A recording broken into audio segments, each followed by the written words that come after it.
Hello guys, this is your friend Naruto Multiverse 2.0 and we are back with a new fanfic. What if banished Naruto became the emperor with Hanabi, Hinata, and Uchiha princess in his harem part 1? And if you enjoy this fanfic then please press the like button and subscribe to my channel for more fanfic like this. And now let's start the fanfic. Autumn had settled into the lands of the elemental nations, and yellow and red leaves were falling down within the Senju compounds, having dried out of life. And the only one to watch as they were falling was one of the few occupants of the estate and officially the last of Senju clan alive, Tsunade Senju, former 5th Hokage, or a former active Hokage as she was also known now, who sat outside, a sad and solemn look upon her face, a teacup at her side, and a photo in her hand, a photo of better times, one of the last happy times for her. On that photo was Tsunade with her apprentice Shizune, alongside with Hinata Hyuga and her little sister Hanabi and cousin Neji, flanked by his teammate Tenten and close to Konohamaru, Iruka, Kurenai and Anko, all cheering and congratulating the one and only number 1 unpredictable shinobi of Konoha, Naruto Uzumaki. It was Naruto's 14th birthday, and it was the first one that he had ever celebrated, all because Tsunade had thrown this party in his honor, deciding that the boy deserved to feel happy and loved on the day he was born. Slug Princess didn't expect this, but soon after she had become a Hokage, she grew closer and closer to the blonde boy, taking a role of a mother and caring for Naruto, as well as protecting him from this village. And it was her own initiative to let him have his birthday with the people that he considered his friends. All of the genins and their senseis were invited, as well as friends of Naruto, but only very few had really shown up, with even Naruto's teammates, Sakura and Sasuke, not even paying him a visit, along with Kakashi Hatake, his sensei. Jiraiya didn't come as well, having left without even a word to Naruto or Tsunade, but she knew what his deal was. But those that did show up, Hinata, Neji, Hanabi, Konohamaru, Anko, Kurenai and Shizune. They all came on their own volition, and they celebrated with Naruto his birthday, with the shy Hyuga heiress confessing her feelings for the boy, after some inspiration from Kurenai and Shizune. The look on the two's faces was priceless, and the memory of it brought a smile upon Tsunade's face. Hanabi was also very interested in the blonde, and while she was but a year younger than Hinata, clearly had good feelings for him as well, as it turned out she adored him for protecting her sister and herself once after she was bullied. Neji was indebted to Naruto for showing him a way to freedom away from fate, while Tenten had grown to be a close friend to Naruto following him saving Neji from his burden of hatred. Anko and Kurenai, while initially undecided about the boy, too had grown close to him in spare time, thinking of him as little brother, one that they like in their own way, but very much cared for. Iruka and Konohamaru both saw Naruto as nothing short of their brother, along with Shizune. It was truly a great day for Naruto, who had even let down his mask of happiness and showed his tormented, broken and vulnerable self, as he cried out of happiness for this genuine act of kindness. The village has done so many wrong things to this boy, and such act of kindness, the first ever birthday that he did not fear and wasn't forced to hide, it was something that Naruto had not expected to ever receive as a gift. Tsunade and everyone comforted him, stating that things will be getting better from that point on. Sadly, they were wrong, as things had gone to worse quickly, as Naruto, having been found guilty of charges of treason, attempted murder and more by Konoha Council, elders and even Daimyo himself, has been banished from Hai no Kuni, stripped of all his honors, ranks, property and more. And all of that simply because he had done his duty and brought back a defector of the leaf, Sasuke Uchiha, unconscious, beaten and subdued, while Naruto was barely even alive, but that didn't matter to Council and Daimyo, who overruled Tsunade, Hyuga clan and some other minor clans that stood by Naruto. No, they wanted him gone at all costs, and merely were merciful enough as to let him live.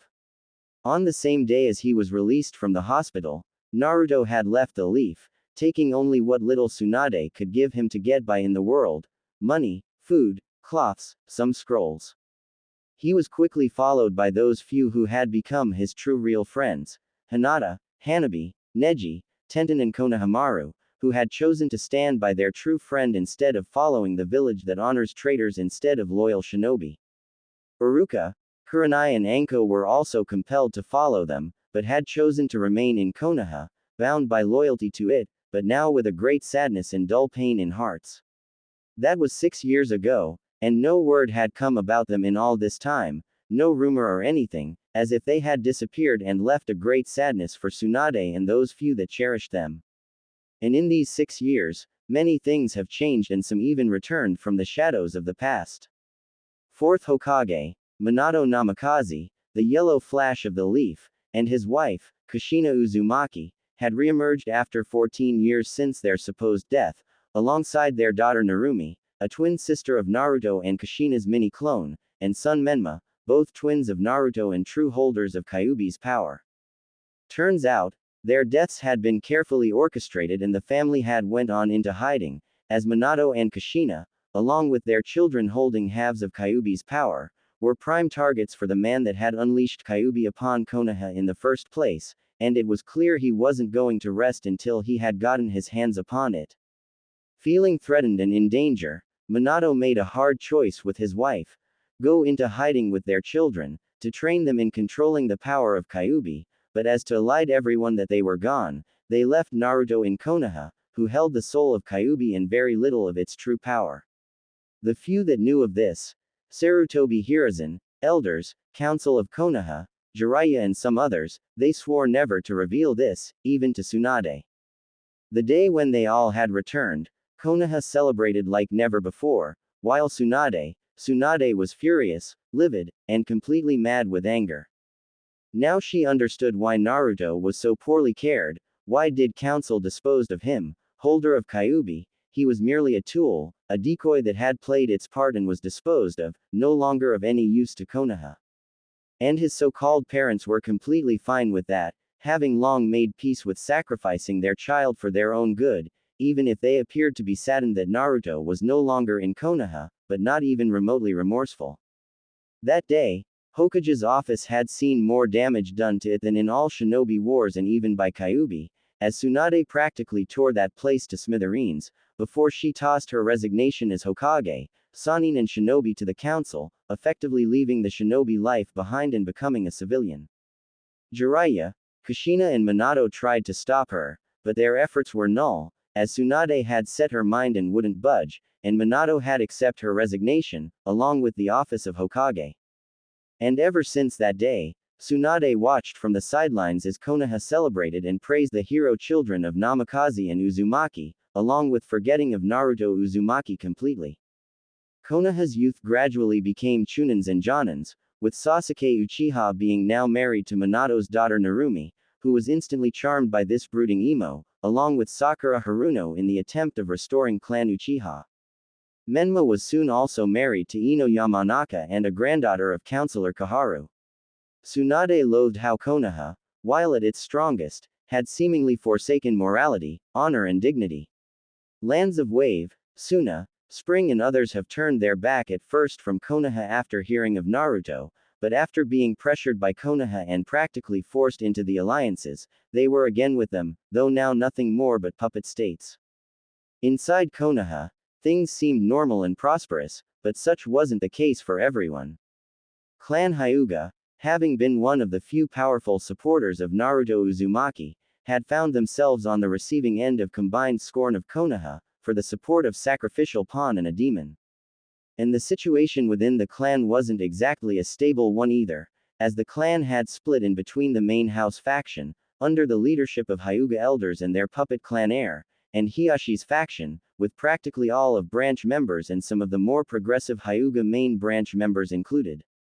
So far, there haven't been any hostilities, but Hyuga elders, seeing how Hiyashi had lost both of his daughters to demon, were now pushing him aside from his position in favor of a far more traditional Hyuga head. Unbeknownst to most was the fact of Hiyashi letting both of his daughters and nephew go free on their own accord, saving them the fate of being subjugated to caged bird curse mark for the rest of their life. While Tsunade had entered a retirement as a shinobi, Shizune had continued her work in hospital as a medic, and while she was easily the best out there, because of her status as Tsunade's apprentice, she wouldn't be given either promotions or more responsibilities, shot down in favor of more loyal shinobi. Anko Mitarashi was also stuck in her position of Tokubetsu Jonin in IT department, but also being under a constant probation since the return of Minato, same reasons as with Shizune and others.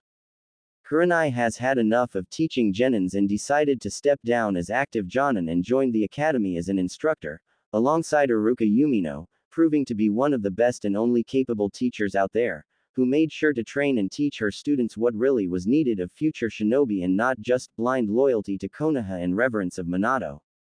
Needless to say, she and Iruka weren't very popular these days among shinobi either. However, recently it has become clear that Kurenai had shifted her ideas about Naruto and his friends more into line of most Konoha. Akatsuki had continued to pose a serious threat for some time, but something had happened to them, as they were now gone, with the last report of their activity coming in just 7 months ago, where it was said that leader of Akatsuki was found dead. Somebody had been hunting Akatsuki down and destroying them, one by one, but by whom? Tsunade had hoped that it was Naruto doing his part in the grand scheme of the world, but there were no clear evidences. The only thing that was clear is that Akatsuki, once one of the most threatening forces in the world, was now gone, and Konoha was at its strongest with the most beloved and powerful Hokage in their history. And Tsunade was one of the few people that still clung to all that Konoha had forgotten, and loathed how ruthless, aggressive and dishonorable this place has become. Tsunade took a sip of her tea, when she heard her apprentice come out of the house and speak to her. Lady Tsunade, there is a man outside. He asks for an audience with you and insists upon it.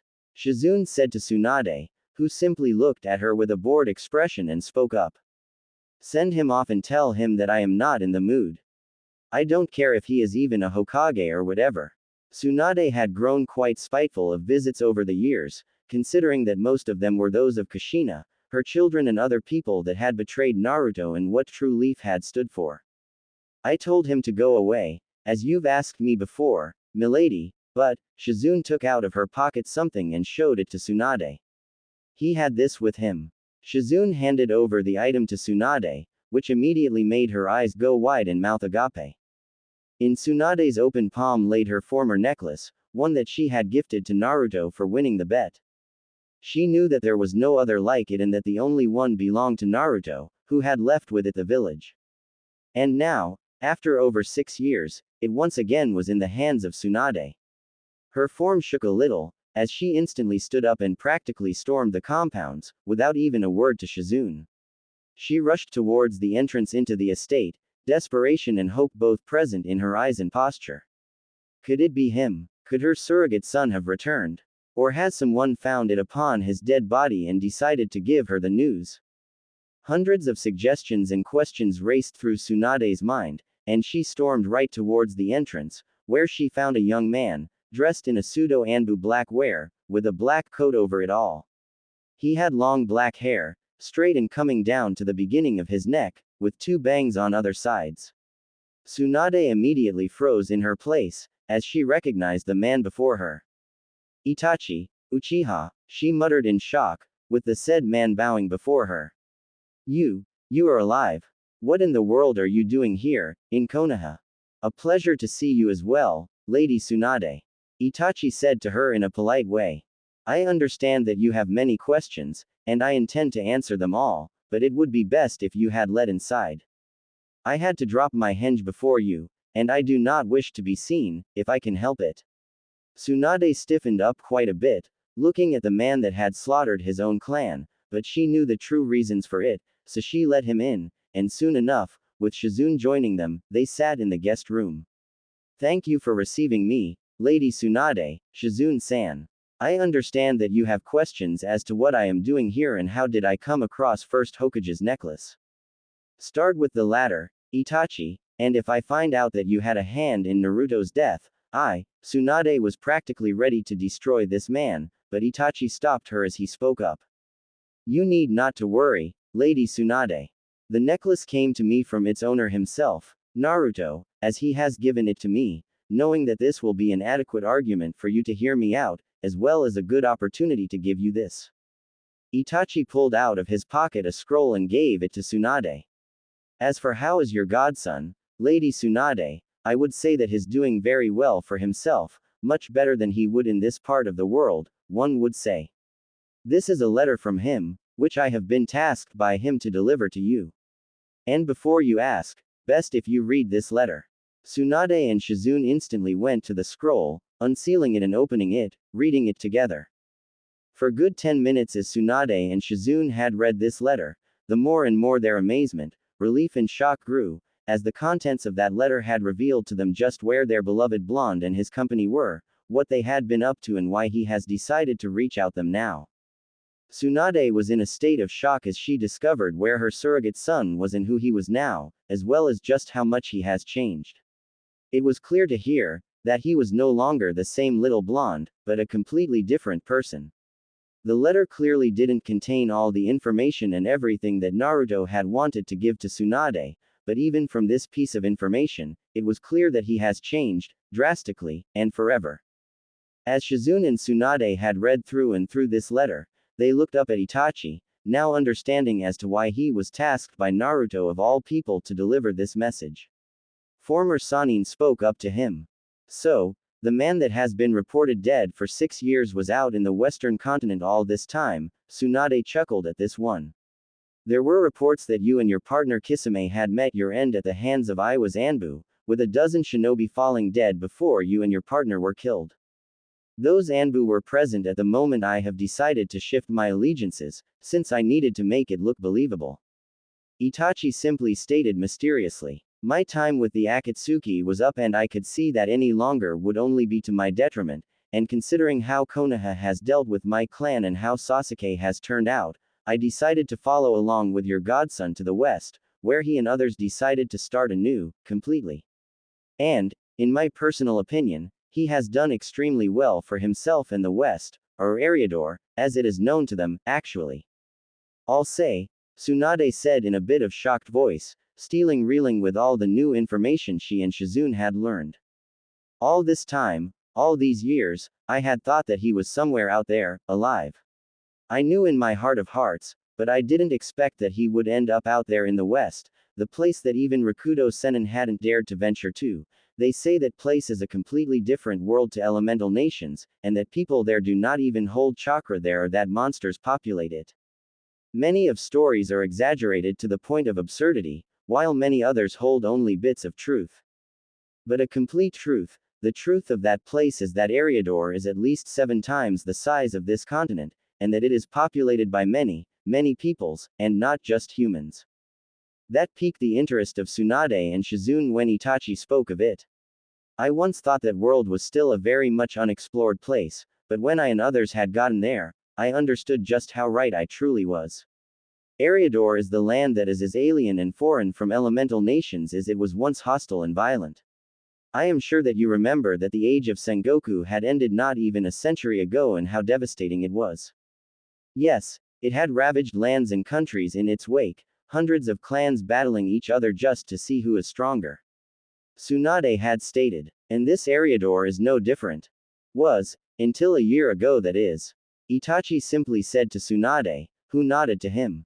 Only the scale was much, much greater and numbers were not in hundreds, but coming close to hundreds of thousands at times, with whole nations, kingdoms, even races battling each other, for over 700 years, after the First Empire broke apart. When we first arrived there, it seemed like better would be to simply return, but Naruto, he truly is the most unpredictable man on the face of the world. Instead of fleeing, he stayed and did something that nobody had done before him. He united that land, founding what is now known as Second Numenor Empire there, with himself as its emperor and lord protector of races populating it. But, with the size of that continent and possible numbers of shinobi, how in the world could Naruto do all of it? Shizune simply couldn't understand it, with Itachi smiling a little to her. Shizune-san, did I say that there were shinobi out there? Itachi said to her, with Shizune looking shocked, along with Tsunade. In that land, the only shinobi that you could find there, are that had long fled there from our continent, or those that now serve Emperor as his secret, shadow defenders. There are no samurai either, not like ours. Things are completely and utterly different out in Eriador, and as for how Naruto has managed to do it all, he merely did what he always did best, rally the people, inspire and give them hope for better, show them that there is a better way of life.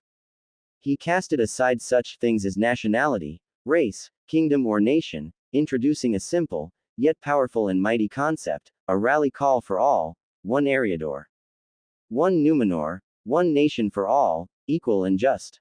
I can assure, it had taken a great deal of persuasion, trials and tribulations, but with each battle fought and won, king, count, tyrant and more slain and surrendered, with each new ally, those words became the echoing soul of new empire.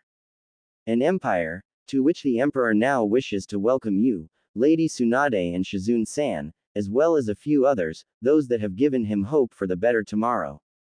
Tsunade and Shizune looked shocked at Itachi, who merely smiled to them. He is well aware of what has been going on in this part of the world, and he offers you too, as well as Anko Mitarashi, Uruka Yumino, Hiyashi Hyuga, along with his clansmen a place within the empire, as well as completing whatever conditions you may have for the living in there. As you may understand, being the sovereign of an empire as vast as his, he is capable of quite much. Tsunade and Shizune exchanged the looks, thinking about it all for a few minutes and trying to decide whether they would be willing to venture out into this unknown or not. They both knew that here in Konoha, there wasn't much that held them here, as they were now, as well as those three outcasts in this glorious Konoha, one that had sacrificed its morals and honor for power and wealth. A place that honored traitors and cowards over heroes, truly, the Konoha that Tsunade and Shizune once knew is dead and out there in Eriador. Maybe. Tell me, what are Naruto's overall objectives with this continent and Konoha, Itachi?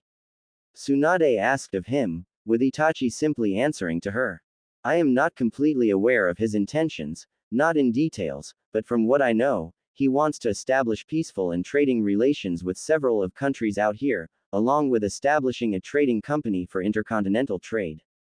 He wishes to establish a connection between West and East, but he does not want war with either of nations, nor will he permit for anything that poses a threat to Numenor Empire to exist. Itachi stated with strength, with Tsunade raising an eyebrow at this one. Such was the fate of Akatsuki, once he had found out from me of their plans and objectives. His Imperial Majesty has tasked me and a few others to dispose of the Akatsuki before they were able to make their move. Given the fact that his spy network is most impressive, my intimate knowledge with how Akatsuki operate, their members and the level of skill and power of me and my companions, such task was relatively easy to accomplish, but crucial nonetheless. Though pain did prove to be quite the challenge, he was still defeated nonetheless.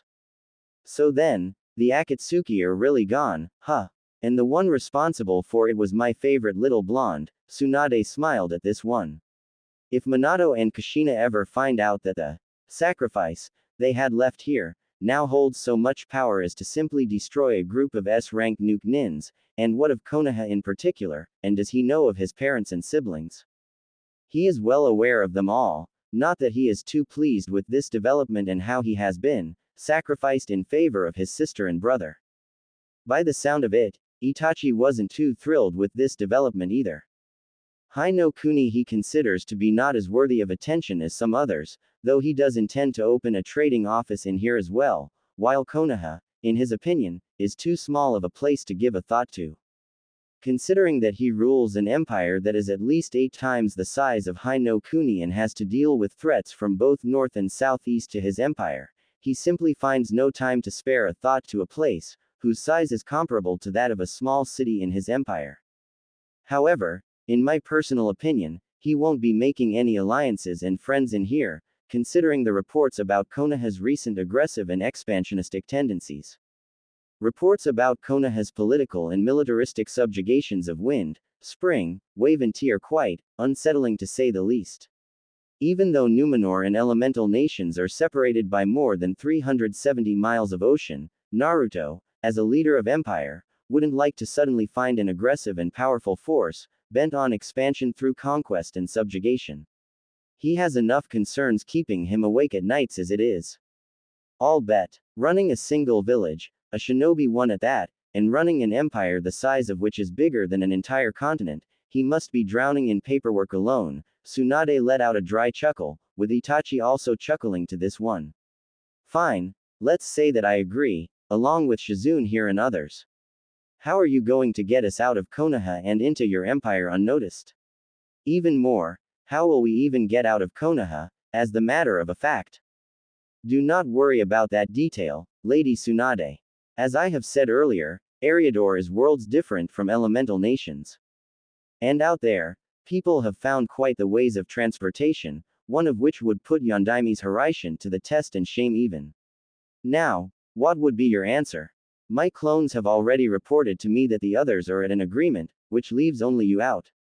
Tsunade and Shizune look surprised at this one, but they've figured that Itachi would be one to get things done in quick and orderly fashion.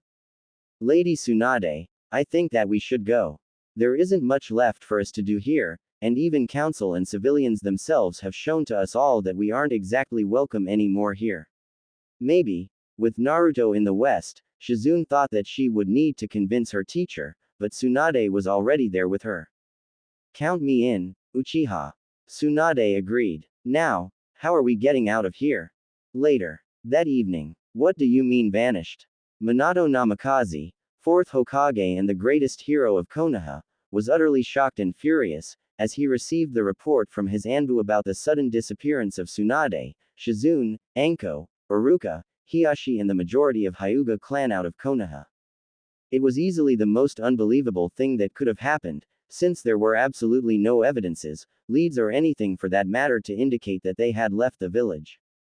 Aside from the lack of their belongings in their respective houses, raging members of main Hyuga branch and their colleagues, nothing indicated that those people had left Konoha in any way.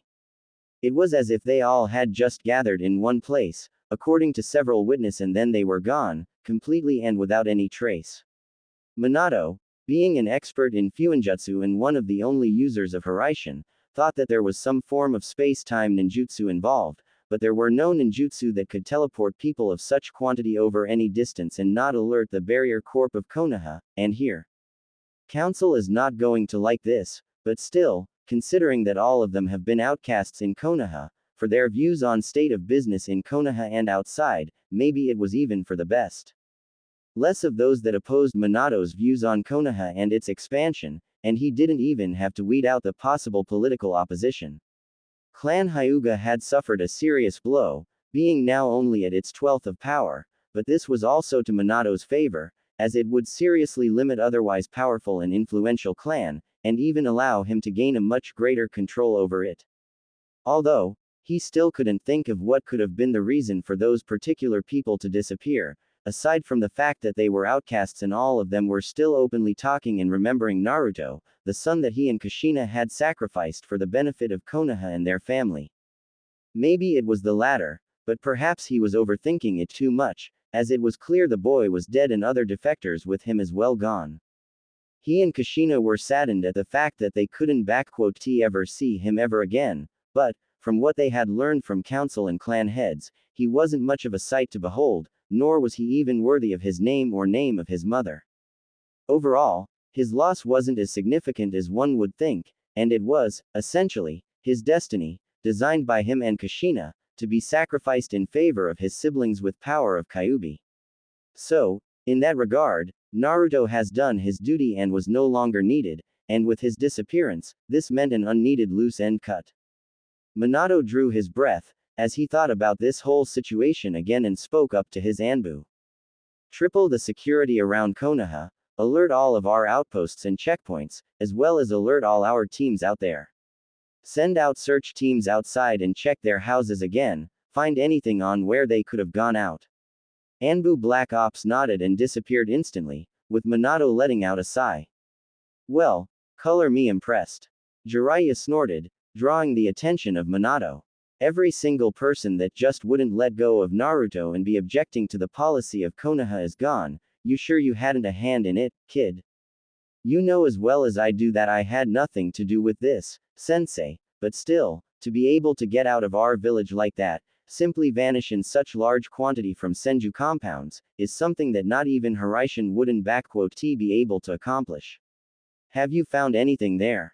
Minato asked of him, with Jiraiya shaking his head at this one. Nope, not a single clue or anything. All I know is that before their disappearance, Hiashi received a visitor, but nobody knows who that was, and there was no luck in finding him either. All that we have is that everyone who wasn't T on board with you and the rest of Konoha are gone, poof and nothing. Jiraiya simply stated to Minato. And as for Akatsuki, then I can only confirm what everyone is thinking. They are gone, dead and killed by someone who had hunted them down. Some of my sources pointed out that some men and women were searching for them, but nothing too surprising here, considering that pretty much everyone hated them for one reason or another. If anything, it would seem that threats to both Narumi and Menma are gone, as well as other Jinchuriki. And it doesn't seem to be the work of any other hidden villages. I'll keep an eye out if something comes up, but other than that, I would say that Konoha is in the best position ever. Yes, it seems that way. Minato agreed. Now all that we need to do is keep the hold over other lands and get rid of Orochimaru for good. By the way, how are things with Kiri? Any progress? Not much has changed there, kid, but it does seem like rebels are going to win for sure. Jiraiya stated to Minato, who nodded to him. Perhaps, now's the best time to expand the will of fire upon the Mizu no Kuni. Maybe, thought it would be best to first consult Daimyo and inform him of this window of opportunity. Plus give him time to select a proper candidate for the position of Mizu Daimyo. Minato chuckled a little, standing up and looking out at Konoha from the window. Looks like the prophecy is sure to come true soon enough. Eternal peace under Konoha's rule, with Menma's and Narumi's children to live in there and rule it. Yeah, kid, it sure is going to come sooner than later. Well, I'll be off now. Time to see what nice material I can get in Hot Springs. And with that, Jiraiya had disappeared from the office, leaving Minato to his own thoughts. First, second and third Hokage, I hope that you are watching over me and Konoha right now. Soon enough, the will of fire will become dominant in the elemental nations, and once all that had defied it have embraced it, nothing will stop the shinobi from truly taking over the control and command of a unified land. A single nation under a single cage, without any daimyo to pull the strings, a true peace. Minato smiled to this thought, the thought of a world where shinobi were truly in power, with will of fire connecting them all together. It will be a glorious sight to behold once it came to fruition. 4 years later. The Sea Rider. Southern shores of Second Numenor Empire. 4 years have passed since the day when all of Minato's opposition has vanished from Konoha and elemental nations, and these 4 years have seen the rise in power of Konoha, but also a sudden unification of old enemies of theirs. With Hai no Kuni's intervention in Kiri's civil war and into internal affairs of Mizu, a new, pro-Konoha government, Mizukage daimyo were placed there, ensuring a new ally and subjugation of otherwise unstable region. Another step towards the grand peace has been made, but after that, the other nations have recognized the threat that Hai no Kuni and Konoha now posed. This has prompted Iwa and Kumo to unite again in the alliance, with many of the smaller nations coming together with them, with Stone, Rain and several others openly integrating themselves into the bigger nations for protection. With Wind and Water being effectively puppets of fire, daimyos of Earth and Lightning understood the threat and allied themselves, along with Odo no Kuni and Odogakure, still led by Orochimaru, who was now a lesser evil and threat, when opposed to aggressive and powerful Konoha and its fourth Hokage. It was clear to everyone that a new great shinobi war wasn't far away, and it could risk becoming the biggest one yet, with tens of thousands dying this time, possibly even hundreds of thousands. And everyone was preparing for it, but nobody was ready to throw the first punch. And as if the stroke of fate itself, a great famine had hit the elemental nations, sweeping through the countries and leaving entire nations without food and starving, lasting for 2 years. Especially badly were hit the countries of Northern Alliance, the union between Odo, Kumo and Iwa, with famine, plagues and illnesses taking the lives of over 1/6 of populations in each country, including invaluable shinobi forces. This would have been a perfect time for Konoha to strike, but they also had succumbed to its effects, with great casualties among populace and shinobi. Suno was especially badly hit, with 1/4 of its population dying and Land of Wind practically becoming desolate and filled with corpses of dead. Kiri and Mizu were hit lesser than most, but because of Konoha confiscating the resources and food from there, casualties were still extremely high from food shortages and lack of resources. Konoha may have not declared war, but it took many resources from nations that needed it to sustain itself, leading it to suffer less than others combined. This had only intensified the hatred for Konoha in all of elemental nations, as Hai no Kuni now was starting to become a major global threat to peace. Somewhere in the middle of a great famine, out of nowhere, across all of elemental nations, a new trading company emerged, which had quickly monopolized trading business through the sea and across nations. The Phoenix Trading Company, a company with hundreds of ships loaded with goods, resources and more from none other than the elusive, mysterious and even mythical Western continent, and an empire that now dominated there, the Second Numenor Empire. The revelation, that out in the West, lies a nation so powerful and mighty, that it has called itself an empire, has shook the elemental nations to the core. A completely new, unknown and yet extremely powerful player in global scheme of things, it has completely changed the balance of the world. From what traders and officials of Phoenix Company told daimyos and Cage, the empire had no interest in invading and attacking their lands, instead opting to opening trading, economic and diplomatic relations, with nations welcome to send their envoys and diplomats to establish official relations with empire. Daimyo of Fire had initially shrugged it all off, thinking of it being not worthy of his attentions. However, the situation changed when reports came in, that lands of Iron, Sound, Lightning had sent their official diplomats, envoys and even managed to establish embassies in the capital of the empire, Numenor City. The news of this, along with apparent rumors that that emperor has been sending humanitarian help to the nations of Northern Alliance, helping them recover from the Great Famine, have infuriated Daimyo and he demanded an immediate envoy and diplomatic mission to empire from Konoha, with demands for opening a direct trade, a consulate and abolishment of trade with all of Northern Alliance, as well as the demand for humanitarian help from empire as well. For this mission, Daimyo decided to send Minato himself, along with Konoha's elders and some of his officials. Minato, Konoha's elders, his wife, son and daughter with their spouses, along with Sasuke, Sakura, Jiraiya, Asuma Sarutobi and Kurenai Uehi, Kakashi Hatake, Might Guy, Shikamaru Nara, Kiba Inuzuka, Rock Lee, and Daimyo's officials, accompanied by a squad of Anbu Black Ops, were now on board of Sea Rider, heading towards the Numenor city and were due to arrive within a week, having departed almost 2 weeks ago already. As Minato and Kushina stood on the deck, they looked out towards the shore, noticing how amidst the green fields, forests and more, was a completely black, desolate and empty place. And out there in the middle, ruins of what seemed to be a small city or big fortress stood still black and smoking.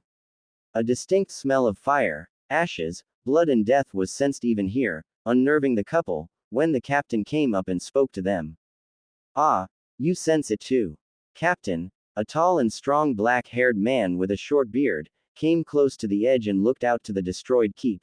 5 years have passed, and that place still reeks of death and fire. Not even years after that slaughter did the smell and remains of House Latrua disappear in the wind, fucking traitorous bastards, every single one of them. Hope they rot in hell after what they did. You sound like you've been there before, Captain. Minato noted out, with Captain nodding his head. Care to tell us what had happened out there? Yes, I've been there, commanding the 17th Marksman Brigade, under command of the Emperor. My brigade has fought at his side throughout all of battles in the entirety of the Great War, from first battle at Pinewood Ridge to the Battle of Sirens Keep, which you see out there, and what remains of it. Captain said to them, surprising the Hokage and his wife, along with other passengers that were close to them on the deck. Once one of the oldest and most powerful citadels in all of Numenor, now a reminder of Emperor S justice and vengeance, as well as the example to all those that dare break their vows and laws of men. You have fought alongside Emperor. What is this guy like, and is he a shinobi? And just what did he do that place and what happened there? Without much of tact, Menma instantly asked of Captain.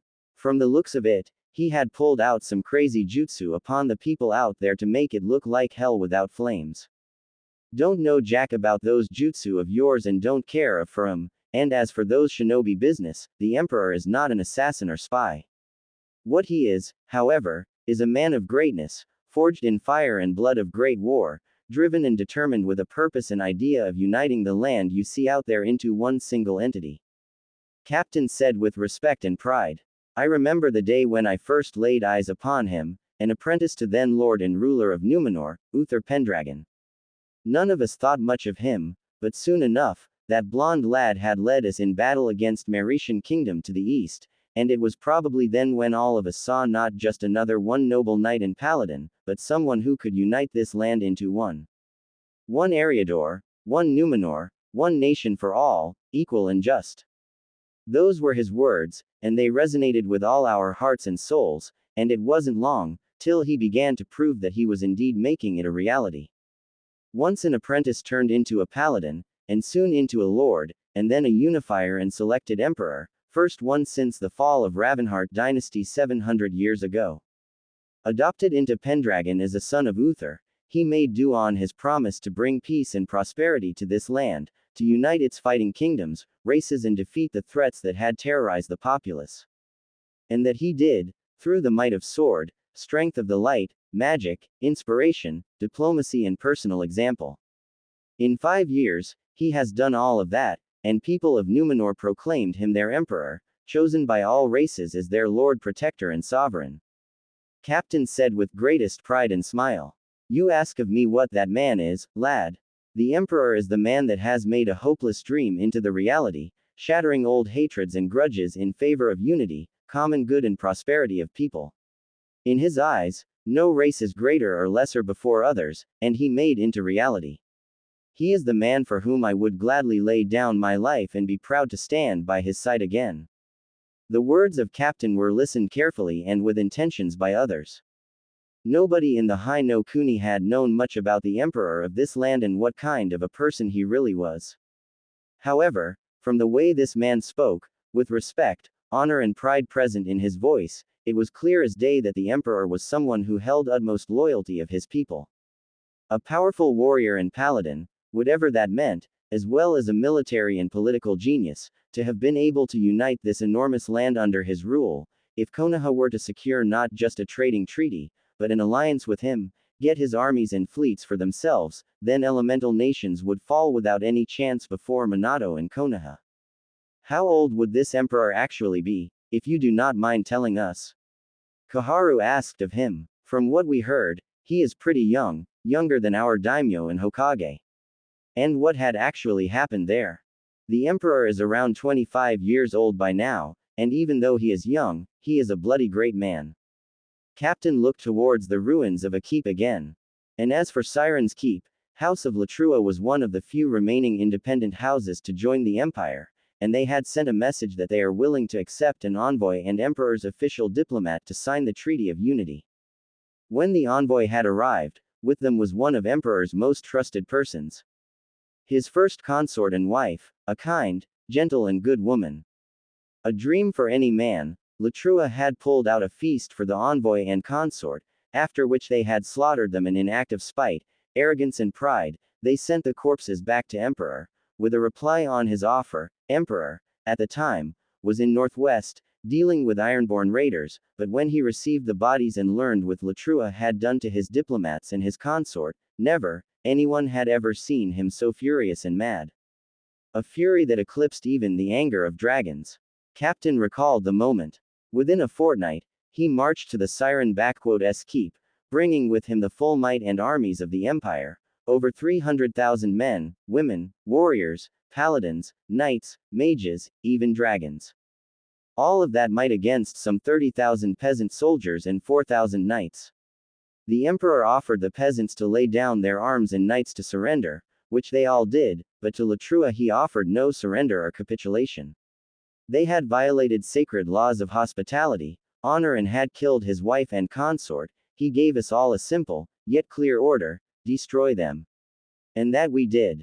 Wait, you mean that your emperor commands literal dragons? Like those flying giant green snakes and everything? You've got to be shitting us here, old man. Kiba exclaimed, with Captain and his crew glaring at him. I mean, come on, dragons are just fantasy stories, nothing more. Plus, magic, whatever knights and paladins, you obviously just making it up. After all, shinobi and samurai win battles and wars, not some fantastic beasts and imaginary heroes. Lad, lemme ask you a question here. Am I from your continent, and are in there? Captain asked of him, with Kiba shaking his head. Right, we ain't there, and here, in Eriador, things a hell of a different from your east. You folks may have your shinobi and samurai all over the place, with that chakra and whatever, but our people here. We also got whatever that chakra, but we also have magic, power of light, elemental powers, power of nature and primordial, or arcane power. Aside from humans, we've got here also high and night elves, orcs and dwarves, among other minor races, and we most certainly have dragons, beings of pure magical power and might that could destroy countries in their wake. And our empress, may light protect her, is a bloody dragon, the black dragon queen of black flight, Semiramis. And before you ask, dragons can turn into beings of other races to blend in, and she, along with her black flight, is one of the reasons why our emperor has united this land, as she has joined him in his quest, as this was her own desire to see the land united too. These powers, all these races and even dragons, we knew that things could be different here, but to think that are more races here, and there is different kinds of chakra. Quote. Minato's mind raced at what he had just heard. If the emperor were to allow Kushina and Jiraiya access, we could easily obtain the needed information and knowledge to use this magic, as he speaks of, and it does seem like that people here even somehow mastered senjutsu, if that power of nature is anything to go by. And in return to this, maybe we could offer him our knowledge of chakra and perhaps a political marriage, since Captain has mentioned that Emperor has multiple consorts. A bloodline member, perhaps someone from Nara clan or Yamanaka clan, to sway Emperor in our favor for good and promote Konoha's interests. Yes, that definitely would work. So, these lands hold a great variety of sources of power and even dragons, all of this must belong to Konoha and put to use for it. Danzo already thought about his own plans. Once we reach the capital, using Koto Amatsukami on the Emperor will be child's play and Konoha's positions shall be unrivaled. The resources of this land will also work for the betterment of Konoha, just like all those other villages and nations now do. And with the might of Numenor Empire and its vast resources, nothing will stop Konoha from rising above the petty and weak daimyos and claiming its rightful place as world's true empire. If he had an entire army of such powerful beings, he should have just let them do all the work. Had it been me, an Uchiha, I would have had united this land in no time, with such an army, worthy of true elite. Sasuke arrogantly stated, with Captain looking incredulous at him. If those dragons are as powerful as you say, then by using them, this emperor of yours should have long burned away those that dared opposing him. I certainly would have. You, an Uchiha? Captain asked of him, with Sasuke arrogantly nodding to him. There are Uchihas in the east as well. I thought they had long killed each other, considering what some of my Uchiha friends had told me about. Wait, you mean that there are Uchihas here in the west? Minato asked, with Danzo and Sasuke picking this up. You must be joking. The only Uchiha that there is alive is Sasuke Uchiha, my son-in-law. Well, maybe he's the one alive out in the east, but here in Eriador, Clan Uchiha is one of the 3 all-out shinobi clans. They had arrived here some 200 years, being outcasts that broke away from those warmongers, and settled on this continent. They don't rule much of land, but they have a small city of Kyotai on the coast north of Numenor and a couple of villages under their rule. Captain stated, with Sasuke listening to it with clear interest. Nice folks those Uchihas, friendly and not irksome and prideful like this eastern variant of them, but damn if they aren't some of the bloody fiercest and strongest warriors I had seen in my life. A single Uchiha is worth a squad of good cavaliers, but an Uchiha with their Sharingan on, and a true Mangekyu as they call their strongest, no wonder that they had managed to hold of 4 bordering them kingdoms, until Emperor and Semiramis had convinced them to join in. Now, they are amongst the most loyal of Emperor's warriors and backbone of his Shadow Guard, and one of M is even a member of Imperial Royal Guard, 12 best of the best warriors in all of land and Emperor's personal bodyguards. An Uchiha clan out here, and ruling over a city and villages, they must be those forsaken traitors that had been exiled in Sengoku period. Sasuke recalled with arrogance. No matter, Those weaklings are no true Uchiha elite like I am, but even so, they may be useful. They must be reminded who is their true leader and whom they must serve. Sasuke already was picturing himself a loyal and obedient army of Sharingan users, with him in the lead, as he spoke up. Those Uchihas you speak of are but a filth and dirt, when compared to the true elite like me, man. They had been exiled so that they may not weaken my clan with their fickleness and misery. Uchihas out here in the West, and possibly with eternal Mangekyo Sharingan in great numbers, such power must belong in Konoha, not some backwater empire like that. Perhaps it is time for the stray dogs to return home. Danzo thought to himself, already making plans on using these new Uchihas for himself. You know, lad, I've seen M in battle, and I can tell that even one without a Sharingan, LL tear you a new one, and their head, Makoto Uchiha, is amongst the most powerful men in Eriador, known as Wraith of Numenor. Even Emperor himself hasn't been able to defeat him in a duel, and that man has defeated some of the strongest creatures and people I know of. Captain said with disdain to Sasuke, who only seemed to be getting more arrogant by the minute. And as for that keep, that was the only time Emperor had unleashed dragons in open battle, since before they only were protecting borders of their own nesting places in Numenor, but here, Semiramis herself led the attack and she along with 10 more dragons had burned to the ground that keep, with the entire house of nobles in there. After it was over, Emperor ordered to burn the land that belonged to those people, salted and drain the wells, rivers and lakes out there as well, with all the forest being cut down. This was as how he dealt with traitors and those that dared to betray his trust. Captain turned to the stunned public. The Emperor may wish and do only best for Numenor and all its people and races, but that doesn't mean he is weak or indecisive. Betray his trust, hurt those that he cares for, or threaten the people of his land, and nothing will stop him from making those that dared to do it pay with their lives. Keep that in mind, Konoha people, since he has long heard of you and knows what and who you are to him. From the way this guy speaks, sounds to me like those dragons are pretty much like Biju, but only far more numerous and intelligent, and their strongest is the Empress. If they were capable of leveling that place uninhabitable in number just 11 dragons, and there are possibly more of them, then it is obvious that angering Emperor is the last thing to do. Shikamaru has made conclusions in his mind about it all. Still, a separate Uchiha clan out here, with their own lands and serving to Emperor, Sasuke will no doubt try to show off his authority to them, and Hokage might even try convincing them to return to Konoha, but I highly doubt that they'll want to go back to elemental nations at this point. After all, here they have like a small country of their own, and there, man, even though this is troublesome, come to think of it, the noble clans of Konoha aren't even half as revered and politically powerful as the noble clans in capital, makes you wonder of a few things. Uchiha clan of the West, and possibly with members holding Mangekyo Sharingan, I recall reading of exiles from Uchiha clan that disappeared, but now it seems they've been doing quite well for themselves here.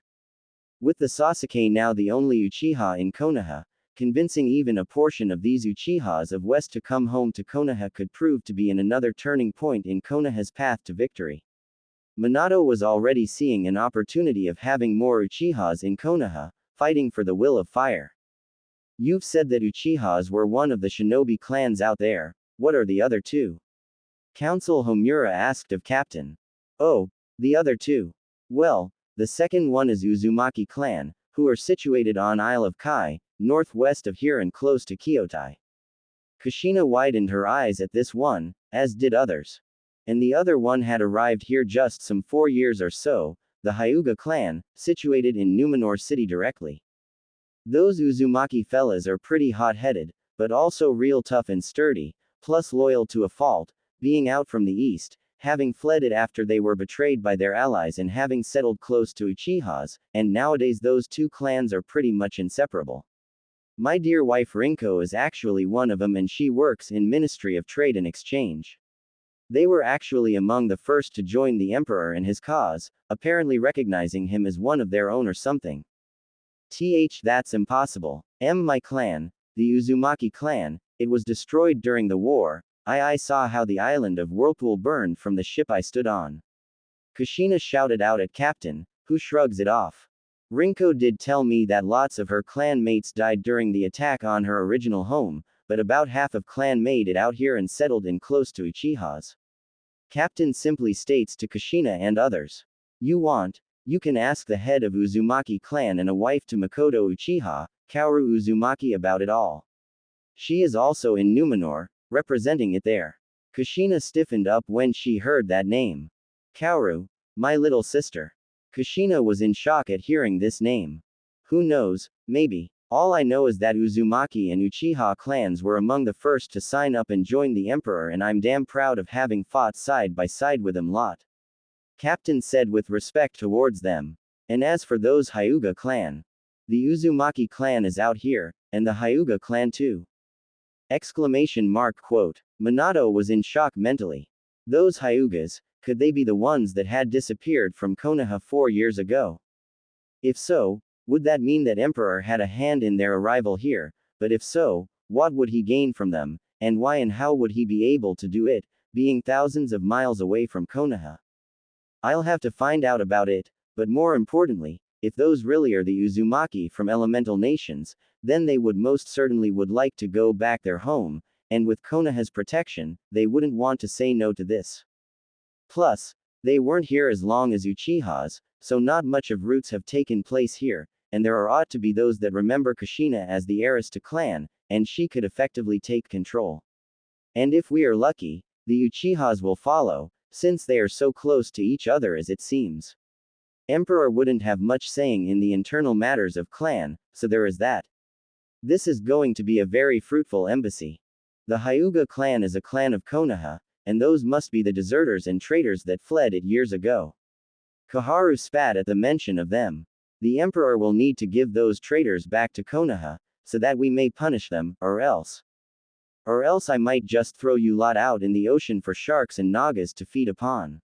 Captain was deadly serious, as he and his crewmates were all loyal to their sovereign, surprising Konoha delegates.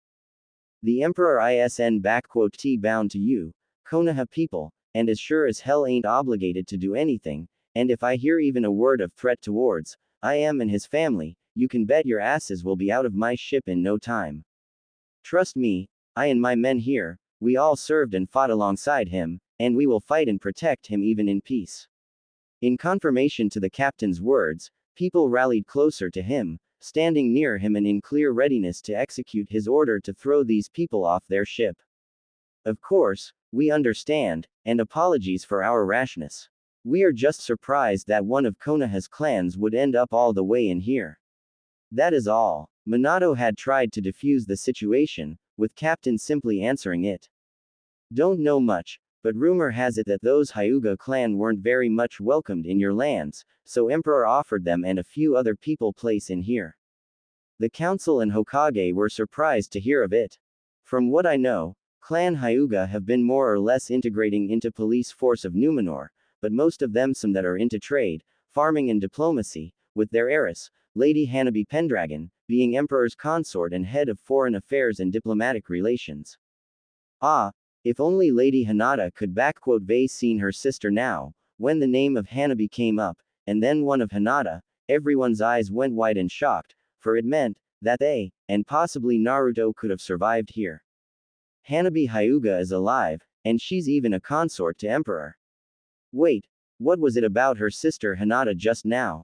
Did she like those other friends of the fox demon die out here, or did they make here all? Sakura asked of Captain, who glared at the Pinkett. You better watch your mouth, girlie, Captain simply said to her.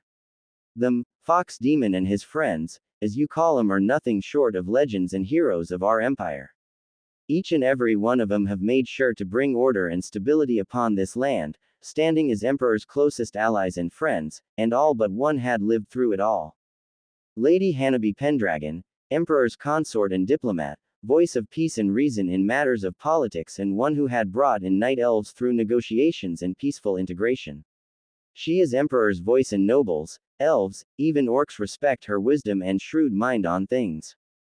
Gabriel Windrunner, or as he called himself Konohamaru and whatever else, adopted brother to Emperor and his closest friend, Emperor's hand and one of two most trusted and powerful, after Emperor and Empress, people in Empire, his will-bearer and closest of advisors.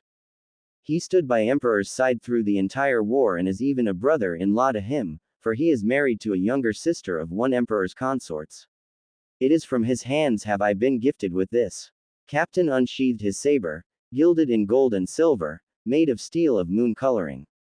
Honorary weapon, crafted in steelhorn, dwarven capital, with Emperor's own name upon it, congratulating me for my services. Neji Hyuga, Empire's finest master of hand-to-hand combat and founder of Gentle Storm School, a school of his personal style of combat, with which he had defeated in single combat 5 of best Kingsguards of Varichia's kingdom, known for their elite warriors, serves as Emperor's personal bodyguard. Lady Tenten Hyuga, wife to Neji Hyuga and Empress personal guard and mistress of 100 weapons, who single-handedly dealt a killing blow to a chieftain of Aben Axe Orcs, stands as Empress personal guard. And then, Captain let out a saddened sigh, as he looked out at the burned grounds. Then there was Lady Hinata Hyuga, gentle and kind lady, who believed in peace and unity even more than Emperor at times.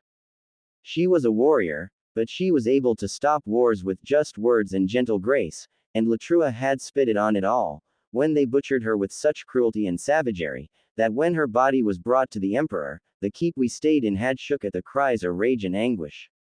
The only time when anyone had seen Emperor so defeated and weak was at that day. Lady Hinata was loved by all of us, elves, dragons, dwarves, soldiers, peasants, nobles, you name it. But none loved her more than Emperor, for what Latrua had done to her, he made them pay, every single one of them. Captain again turned to the people around him and spoke up. Before ya all ask, everyone in here and there on continent have heard their tale and how they left the east, alongside the so-called fox demon you call him. So a word of advice. You try and insult them or the man they followed, be ready to pay with your lives for this. They are legends, heroes and have earned the love of this land and its people, and none more so than Naruto Uzumaki. Captain saw deep surprise upon the faces of Konoha shinobi and counselors at a mention of this name. I think I'm done talking. Time to check up on the maps. Wait, just tell us, is our son, I mean Naruto, okay? Kushina asked of him, with Narumi and Menma, who didn't even consider their long-lost sibling for a brother, wondered why she even bothered. You speak so highly of his friends, but what of him? Him? Oh, he is well, I assure you, and he has played the most crucial role in all of this. Without him, there wouldn't be an emperor or the empire to begin with. Don't worry, sure when you get in capital, you'll get to see him and you'll learn what he has been up to. Captain simply stated in a mysterious manner, returning to his quarters, while everyone had their own thoughts about it all. Naruto is still alive, and it appears like he is Emperor's most trusted man, alongside Hiruzen's grandson, or however he calls himself. He may've left the shinobi world, but like Sensei likes to say, you can't take a shinobi out of a man. Minato simply thought as he was calculating what he would do. With Naruto and his friends so close to seats of power, it would be easy for them to convince the Emperor and Empress of what needs to be done for the good of Konoha. All I need to do is show Naruto that his family is ready except him, so I'll need to talk to him. He may be a little mad, but he is sure to listen and understand what is best for his family, him and everyone. And if he is close to Uzumaki and Uchiha's there, then all the more reason for him to get back to Konoha. My son, even though your services for Konoha were no longer in need, you still can bring what is best for Konoha out of this situation. Perhaps there was more to you than I originally thought, beyond of your initial destiny. Naruto, Kaoru, my clan, my family is still alive and is out here, in the west. Kushina thought to herself. All this time they were here, on foreign land and away from their true home. Don't worry, my son, sister, once I'm there, I'll beat that emperor to a pulp, but I will get you and our clan back home, Databane. So the Dobi is still alive and is close to that weakling of an emperor. Figures that losers will stick together. But all this talk about Uchiha is here in the west and the empress. She must be very powerful for a dragon, and to command my clan into battle. Perhaps if I show her the true power of an elite Uchiha, she'll see that her weak husband is worthless and I'll have myself not just a powerful matriarch of Uchiha clan, but a full empire to rule, and not be a husband to these two bitches, Sasuke thought to himself evilly. So, Naruto is actually an empire, and seems to have been contributing a lot to its creation. Looks like the lessons he has learned from me did get him far, though it is a shame that he had abandoned, apparently, shinobi way. Oh well, Kakashi thought to himself about Naruto, before he went to his book. That Gaki is still kicking, and is close to the imperial family. Oh ho, I think I just find my own new goldmine for my next book. If the rumors among men are true about the beauty of the consorts and empress, I'm sure he has missed me, and if I promise to patch things with Minato and Kushina, he'll do anything I ask for it, no doubt. Jiraiya already had a perverted smile upon his face and thoughts racing through his skull. Konohamaru, you've probably grown so much over these years, and to become an aide and right-hand man to Emperor. Your parents would be proud of you, but to change your name and your family name, did you hate us all so much that you would do all this? Foolish boy, it was all done for the betterment of Konoha, and you've turned your back to it all, even smirching yourself with this name Gabriel. I hope I get to see what you have become, Maru, and tell you, how much you've dishonored yourself with all this.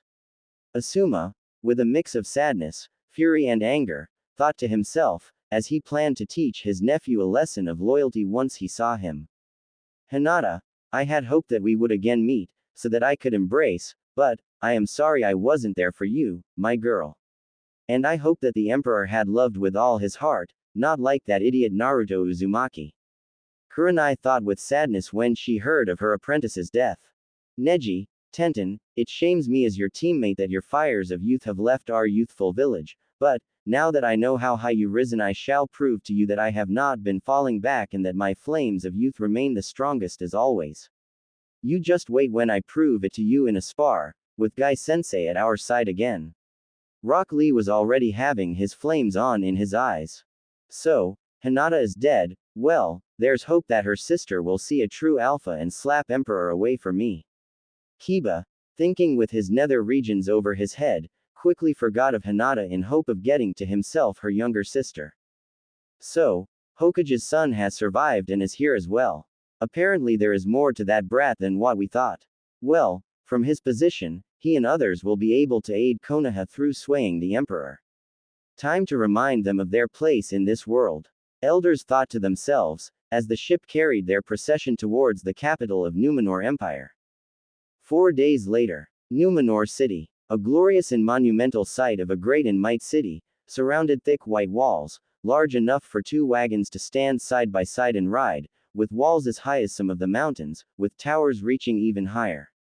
And they surrounded a giant city, brimming with white, gold, silver and more, with life brimming in there, heard even at ships still a couple of miles away. The size of Numenor City was astonishing, bigger than the capital of Hai no Kuni, possibly even larger than all of Konoha with its training grounds. All made of white stone, with gilded metals in it, and the roads into city seemed to be filled with travelers, civilians, travelers and more. Konoha delegation looked at it all with a mix of awe, shock and even envy. As the ship began to close onto harbor, Konoha delegation looked at 2 cliffs, walled up, and at the 2 fortresses, flanking the entrance in the harbor of the city. Manned, massive and standing proudly displaying the might of empire to all that wished to make an entrance here.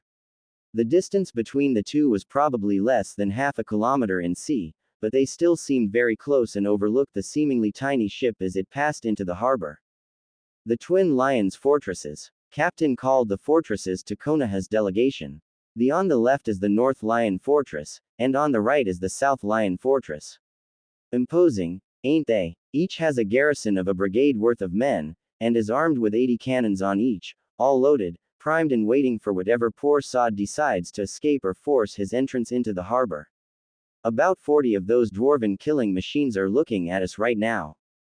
Why would someone build such massive structures, if there are no catapults? And what are those cannons you speak of? Kushina asked of Captain, who looked at her, as if he was told the stupidest thing ever. What, are they some kind of better catapults or something better than those archaic things? Well, they ain't catapults, but something really better and more powerful. I just need to remind myself that you are just the tourists here, That's all. Captain looked up at the North Lion Fortress, seeing a special signal over the battlements for him and his men. Okay. Hard to starboard, boys. Greg, led us to first Royal Pierce. Captain gave out orders. Looks like Emperor has decided to honor you, Konoha. Of course he would. He is to meet the most powerful and prestigious people in his life. Koharu stated in a prideful manner, with Captain simply shaking his head at this one, as the ship was reaching the end of their destination. The first Royal Pierce resided the nearest to the Imperial Palace, a massive structure, a third citadel on the city, walled, with towers and a great massive castle standing proudly. The palace seemed as massive and imposing as it looked grandiose and great, being large enough to seemingly house all of Konoha inside with more than enough place for some additional guests. There apparently was a big garden close to it as well, as it overlooked the harbor, filled with trees, green and lush with flowers, a truly marvelous sight.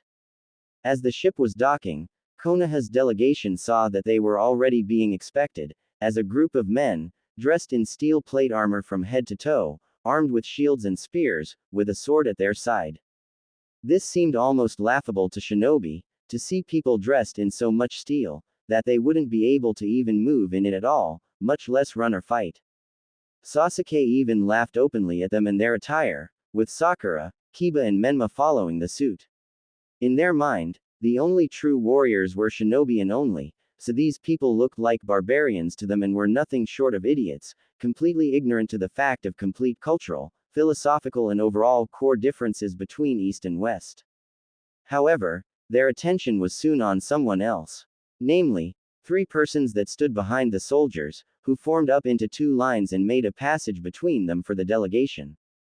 The first one was a young, beautiful woman, dressed in white and violet long, tight dress with the violet pattern on her skirts and waist. Her figurine was one that would leave men dazed for days, with impressive bust, shown through the cleavage of her dress, long beautiful neck, wide hips and beautiful face, adorned with a small silver tiara with sapphire adorning her forehead, complemented with long flowing black hair, with two bangs on each side, and pale Hyuga eyes. Next to her stood a tall, handsome man with brown short hair, blue eyes, strong masculine build, bearing resemblance to Asuma, though a distant one. His dress was one of a plated white and golden armor, made in a form of scales of a dragon, covering his shoulders, waist, arms and legs, with scale and chain mails in between the gaps. On his back rested a long great sword, with a golden hilt in form of a dragon's head. And next to him stood someone that ladies of Konoha instantly grew jealous with, adding her to the Hyuga standing near her. It was a young, very beautiful woman, with grace and unparalleled attractiveness. Dressed in leather and chainmail armor, with a tabard over her waist, she still drew in envious sights, as her face was without any defect, with unnaturally blue eyes, long, as if whiskers of a cat, brows, and long, pointy ears. She, as they all recalled from descriptions of Captain, was a high elf, and apparently a warrior, with two short swords on her hips and bow in her hand with arrows in a quiver. As Konoha's delegation disembarked and came close to the three, they bowed lightly to them, before a Hyuga girl spoke to them. Lord Hokage, ambassadors, honorable guests from Konoha, their imperial majesties welcome you to Numenor City and our empire. I am Hanabi Pendragon, imperial head diplomat and ambassador, lady consort and their majesties' personal representative in foreign lands. Hanabi introduced herself with grace and respect, hiding away her personal feelings so well that none could tell. Allow me to introduce you Lord Gabriel Windrunner, Emperor's Hand and High Lord of Dundane and his wife, Lady Verisa Windrunner, Ranger General of Dundane and Lady Commander of City Guard. Said persons nodded, with Asuma not managing to hold it in him and speak up. Lord Gabriel, is that how you call yourself these days, Konohamaru? Asuma spoke out with contempt, with Kurenai already trying to stop her husband from ending this diplomatic mission before it began. Abandoning your honorable name, our clan name and even fornicating with some, inhuman here, all after running away from what has been given to you, your parents, my father, and everyone in Konoha, they would be ashamed of you. Hello to you as well, Asuma. I hear that you and Kurenai have married and are with a child now. I wish you and your child the best of blessings. Konohamaru, no, Gabriel replied politely with a strong and powerful voice, seemingly not even fazed by the insults towards him and his wife. However, Asuma, do recall that you stand on a foreign land, and you just had the gall to insult not just an honorable woman, but a decorated war hero, one of the great heroines of Empire, and my wife. Considering that you are new here, I will allow this to slide, but apologies are most certainly in order. With each word, Gabriel's voice grew in power and strength, and by the end even Minato and Jiraiya almost shook at instant fear. Asuma Sarutobi, please keep in mind, that unlike in elemental nations, Eriador is populated by more than just human race. And within Numenor Empire, insults and violence of racial and national nature are prohibited and punishable. Hanabi took word, making a point before Konoha. If the offended party wishes, you shall be incarcerated and trialed. You may be a part of diplomatic envoy, but you are neither a member of foreign government, participant in negotiations from your daimyo, nor you are a persona with special privileges, so you are granted no diplomatic immunity, therefore once you are arrested, there will be trialed, I assure you. Asuma, please do not harden our work here and apologize. Minato commanded, with Asuma, growling, spoke up. I apologize for my earlier words, Lady Verisa. I have not assumed that there were other races, aside the human ones. Asuma grumbled out, with Verisa accepting it. I accept your apologies on my behalf, Asuma Sarutobi, but I would watch your mouth, if I were you. You will find that Emperor and Empire as a whole holds no kindness towards, narrow-minded and ill-mouthed. Verisa said in an insulted and cold manner. Should I find you insulting my husband one more time, guards and shackles shall become the least of your concerns. And for your information, insulting hand of the Emperor is equal to insulting Emperor himself. Asuma paled a little bit, as did the others at this one, while guardsmen were seemingly on the ready to apprehend them all. Now, Verisa, no need to scare away our guests. There'll be plenty of time and more appropriate places for that soon enough. Gabriel chuckled, before he spoke up in an official tone. Our Emperor and Empress are glad that you have arrived safely and hope that you are ready to present your propositions and officially introduce yourselves before them in the court. Me, Lady Hanabi and my dear wife shall escort to the palace and throne room, if you are prepared. Yes, that would be lovely. Minato agreed with the others, as they began to move towards the palace. I must admit, Konohamaru, you have grown into a very fine man. From the looks at you, it is almost impossible to see a once young brash child that used to challenge Hiruzen on daily occasion for the Hokage's hat. Koharu said with a small smile, with Verisa glaring a little at her. It is a shame that you others have dishonored yourselves and abandoned your true home and duties before Konoha.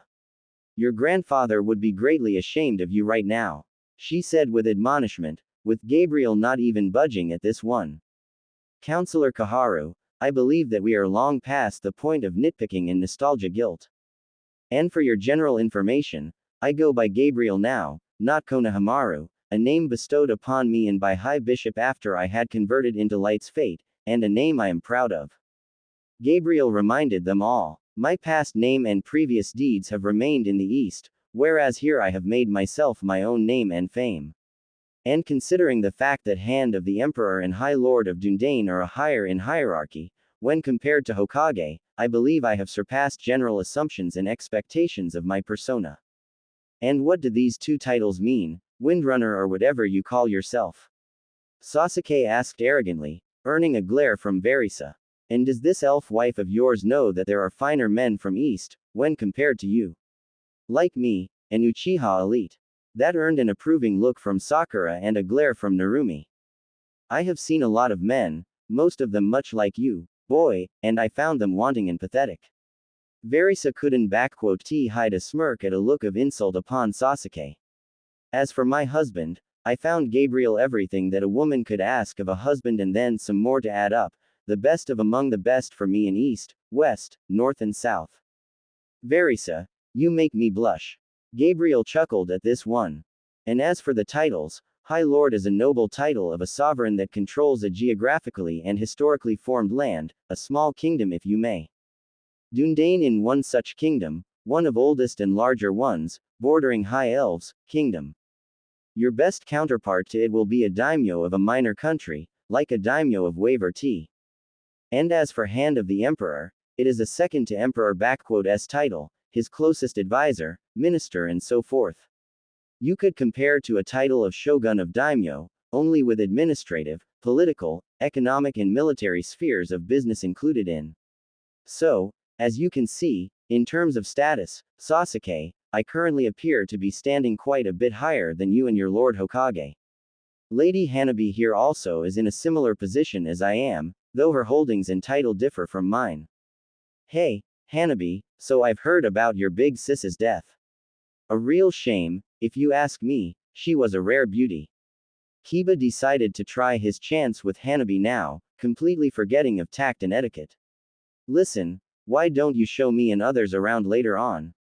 I could tell you of the adventures of me and Hinata, plus we could. Kiba Inuzuka, in case you have forgotten, or simply did not take notice of, I am a married lady of noble position, tasked with many responsibilities and duties of great importance and urgency to the empire and crown. I have neither time, nor desire to forsake my vows to my husband and pursue any relations, romantic or friendly, with a person such as yourself. Hanabi said in a strong, diplomatic, yet completely harsh and powerful tone. If you wish to explore the city, I am sure you and others will be able to find a guide. And as for my sister and her death, address her name in my presence without respect next time, and you will find yourself in not so comfortable position and place, alongside your dog. Oh, come on Hana-chan, I was just trying to be friends with you and Kiba, shut your mouth already. It is enough you have the gall to speak so incorrectly to a lady, but also to be informal and so unofficial with her is an insult to her and you, so better keep quiet. Kurenai shut her former student, with Kiba mumbling something about playing hard to get. Lady Hanabi, what my ill-mannered student meant is that we offer you our condolences and sympathies concerning the fate of your older sister. We heard she was a great woman and what befell her was atrocious and inhumane. I personally sorry for what had happened to her as well. She was like a little sister to me. Kurenai spoke in a diplomatic way, with Hanabi responding. Thank you for your words, Kurenai. My sister always spoke only the best of you as well, and even here, she continued to follow your example, solving matters in less violent and more humane manner, as you've taught her. Hanabi said to Kurenai in a softer way. I am yet to match her in art of diplomacy, but I believe that her spirit is still with us, and protects me and our husband. I always thought that your sister was crushing on that idiot Naruto, practically being in love with him, but not to same extent as I and Sasuke-kun. Sakura said without any tact, getting glared by Verisa, only with far more hatred in it. Did that dumb fool run off for someone better, leaving her for this emperor guy or something? Though, with the way she dressed and how fat she was, only someone who simply pitied her would even hold her hand and. Lord Hokage, if you do not mind, please gag this woman before I send an arrow through her skull for these words. Verisa couldn't take someone insulting either Hinata or Naruto, as she stopped and turned towards Sakura, with Gabriel also looking stressed. I have seen harpies with more compassion, and those creatures are among the foulest I had seen. You say another word about Hinata, Naruto or about their relations, and I'll personally throw you in dungeons, but not before silencing you for life. Wah, do you even know who I am, you pointy-eared? Suddenly Hanabi raised her hand, waved it, as a white-blue glow escaped it, and Sakura suddenly became silenced, unable to say a word or anything, with the entire Konoha's procession shocked at what had happened. Thank you, Hanabi. Another word from her, and this would be the shortest diplomatic mission in history. Verisa thanked her friend, while Jiraiya voiced everyone's question. What was that? Some kind of handless jutsu, or a fuinjutsu, but I didn't feel any chakra flowing here. Jiraiya spoke up, with Hanabi speaking up. What you have witnessed is what people of Numenor refer to as magic, and arcane magic to be more precise. I have a certain degree of mastery over magical arts, so I am capable of manipulating it into spells, conjurations and other forms. Hanabi informed them all. A silencing spell shall keep Sakura quiet for as long as I wish. Unlike in elemental nations, Eriador and its inhabitants possess a greater variety in sources of power, with chakra and senjutsu being only two of them here. Such arts are, however, highly protected and prohibited from learning by their respective mentors and trainers by foreigners that do not possess emperors and empress allowance for this. I believe it is understandable that my lieges would not want to destabilize political world through carelessness and cause international conflicts and wars. So do not expect to be allowed to learn anything of magic and its variations, as well as other sources of power. And I warn you, theft of material concerning those subjects, unsanctioned training in those arts by foreigners and other transgressions of similar character are punishable by death. This goes for you especially, Kakashi Hatake and Sasuke Uchiha. Gabriel looked at an insulted man and angered Uchiha. Your reputation and the fact of you possessing Sharingan are well known here, so watch your step. Unlike Konoha and Hai no Kuni, law and judgment affect all without exceptions, elites are not. The group had reached the palace's gates, with them opening up and letting them go further by a grand hall, until they reached the throne room. The throne room was every bit as great as it could have been, with high ceiling, large open area with tables, seats, chairs and pillars, on which hung the banners of the empire's subjects and domains, as well as empire's sigil, a golden lion's head on a blue field. The hall was filled with lords, ladies, elves, dwarves and even some orcs, who drew most of the attention from Konoha, with their green and dark brown skins, astonishingly strong builds, great heights and barbarian-like appearances. They reminded them of legends of Oni, only now they were made flesh. Not locking eyes on them for too long, Konoha proceeded ahead towards the two thrones, one white and made in fashion of lions and the other black and made in fashion of dragons, elevated by 10 steps above the floor level, with the black one being already occupied. In it sat a young, very beautiful black-haired woman, with long hair, with golden eyes, pointy ears much like Verisa. She wore black and gold dress, reaching to her ankles, tightly hugging her superb waist, large bust and most impressive figurine. She had an aura and looks of regality, a woman of truest power in every sense. Near her stood a young attractive woman with brown hair, made into a braid behind, dressed in a black and golden Chinese-style dress, with armored gloves and bracelets, standing near the empress and ready to strike if needed.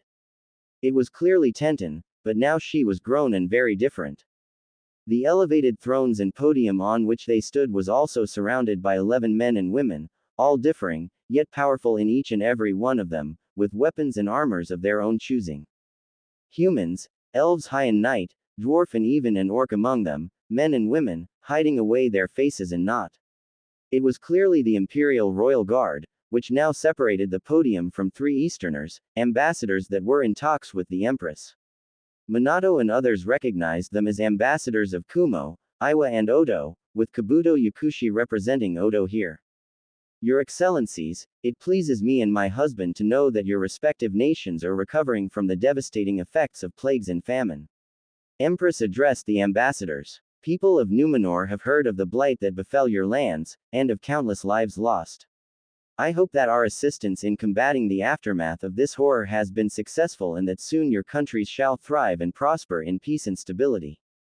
Your Imperial Majesty, no words can express how much Kumo and Iwa appreciate the kindness and help you and Emperor have given us. Your humanitarian help, grain, food, medicaments and resources have saved our countries from another deadly winter. Our daimyos have instructed me to offer you his sincerest gratitude and sends you and your husband this gift. Ambassador from Kumo motioned his men to bring forth 4 crates, which were filled with silver and platinum ingots. Our countries are mountainous and are rich in ores, but poorer in plains and fertile lands, so fields with grain and forests with wood worth more than these ingots of silver and platinum. We offer them as our sign of gratitude and to demonstrate that your kindness and gifts have not been forgotten and exploited for nothing. We thank you for such generous gift and accept it. Empress smiled to them, as her servants took the crates away. My husband and I share a vision, that in peace, we must extend our hand to help out those that have found themselves in despair and show them that no hope is lost. Great and kind words, Your Imperial Majesty. It is a shame that your example is not followed by some other, more aggressive and insensitive countries. Kabuto and other ambassadors already knew that Konoha's delegation was present. My Lord Daimyo and Lord Orochimaru send their gratitude for the help that Numenor has provided in combating famine and plagues. They hope that our gift has reached you safely and without any harm. It has, Ambassador Yakushi, and we thank you for such gift. Though Oto no Kuni is a smaller in size country, your gift shows that it is as dignified and strong as those of greater sizes. I welcome you in our capital, esteemed guests, and hope you will find your stay here comfortable and productive. The ambassadors bowed before the empress and joined in with the mass of nobility and court, while Konoha's delegation has stepped forward, led by Hanabi, Gabriel and Verisa, who instantly bowed before their empress. High Lord Gabriel, Lady Hanabi, Lady General Verisa, I see you bring to us the awaited guests from afar. My empress, allow me to introduce to you the official envoy of Hyuga no Kuni and its members. Hanabi went on to introduce every single one of them without delay and in orderly fashion, while some of the nobles looked with contempt at Konoha, including ambassadors from other elemental nations, as Hanabi has spoken and ended.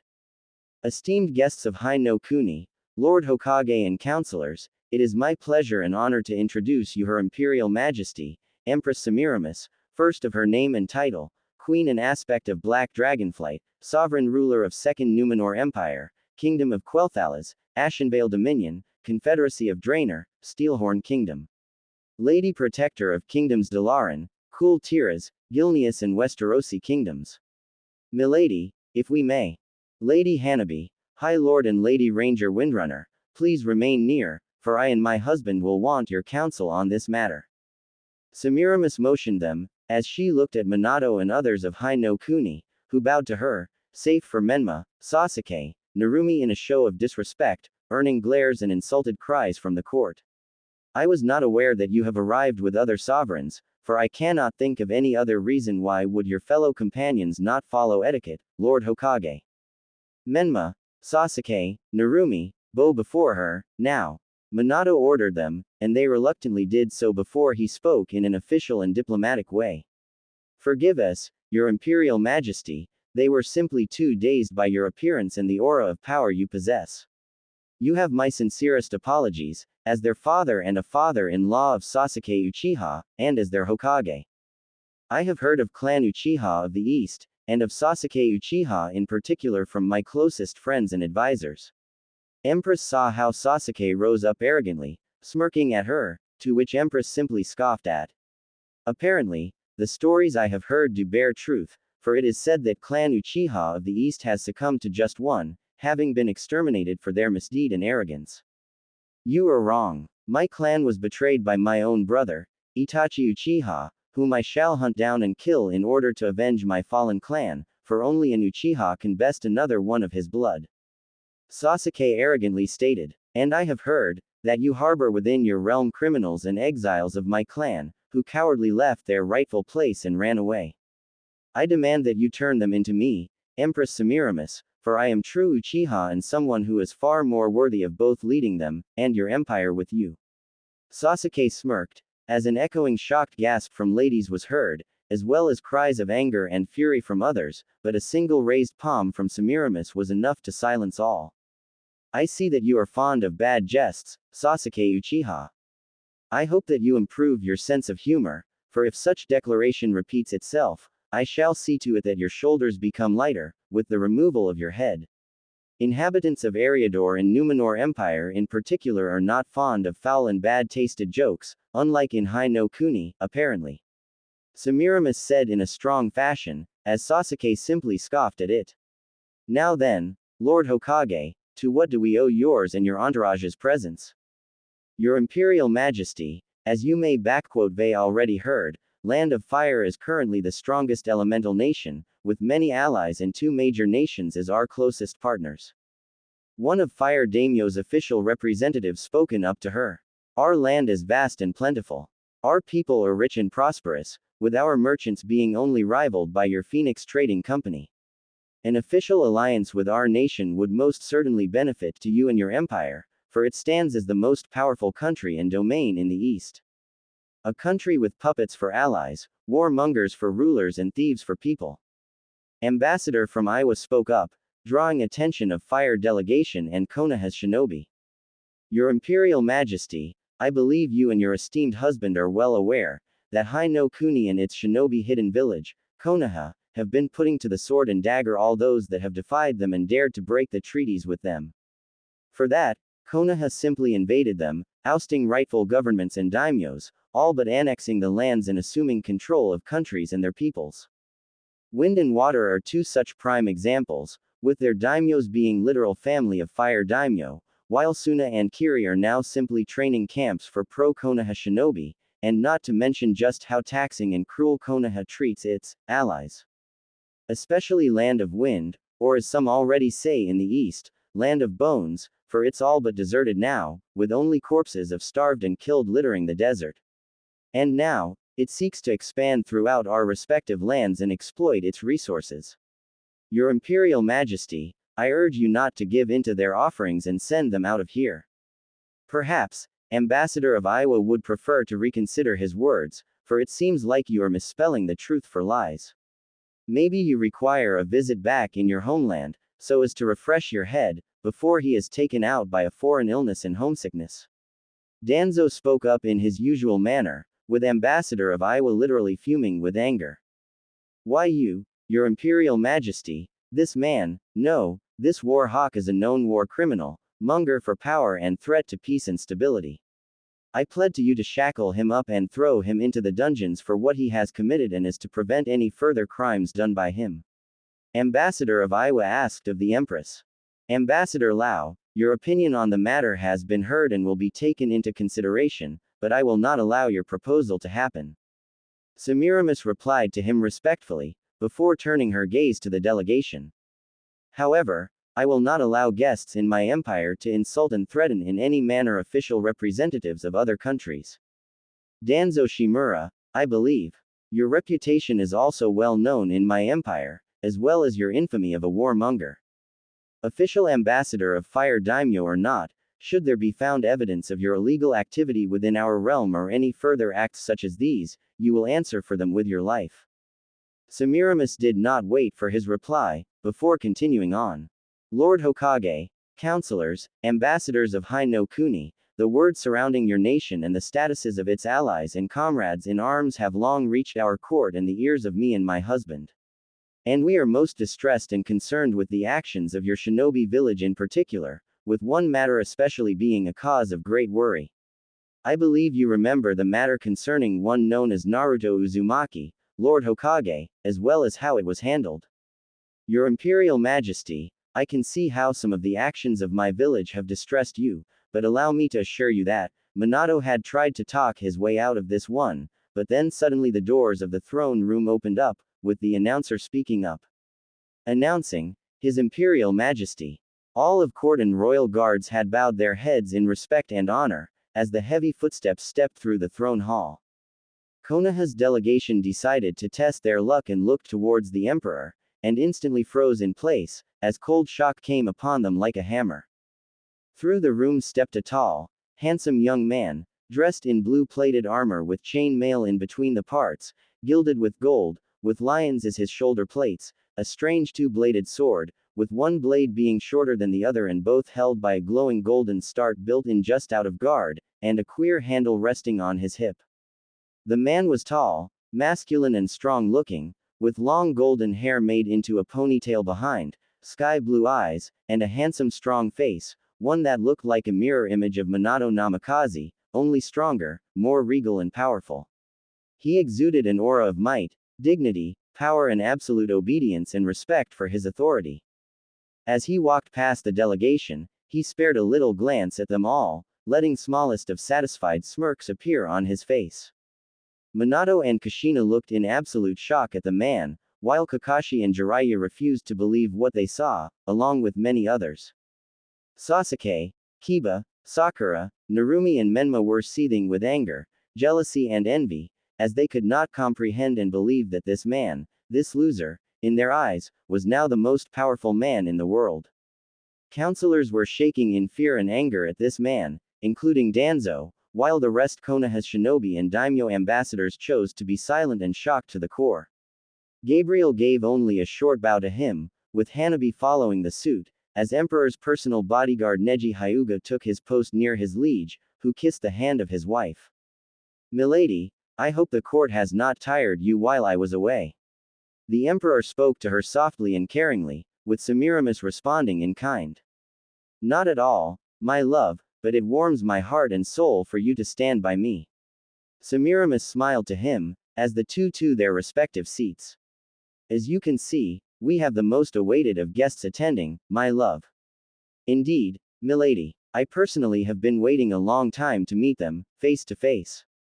Emperor smiled a little, as he turned to Hanabi. Hanabi, if you may do the honors. With pleasure, your imperial majesty. Hanabi didn't hide his smile at this one, as she turned to the delegation and announced her husband and liege. Esteemed guests from Hai no Kuni, it is my pleasure and honor to introduce to you His Imperial Majesty, Emperor Naruto Pendragon, first of his name and title. Sovereign ruler of Second Numenor Empire, Kingdom of Quell Thalas, Ashenvale Dominion, Confederacy of Draenor and Steelhorn Kingdom. Lord Protector of Kingdoms of Cool Tiras, Gilneas, Dalaran and Westerosi Kingdoms. High Lord Paladin of Order of Argent Hand. Defender of Faiths and Magi and the Lion of the West. Hanabi ended with a smile, as Naruto spoke up. Welcome, Lord Fourth Hokage, and his entourage. Naruto greeted them with a smile on his face, but with dread filling their hearts. It has been a very long time, hasn't it, dear father?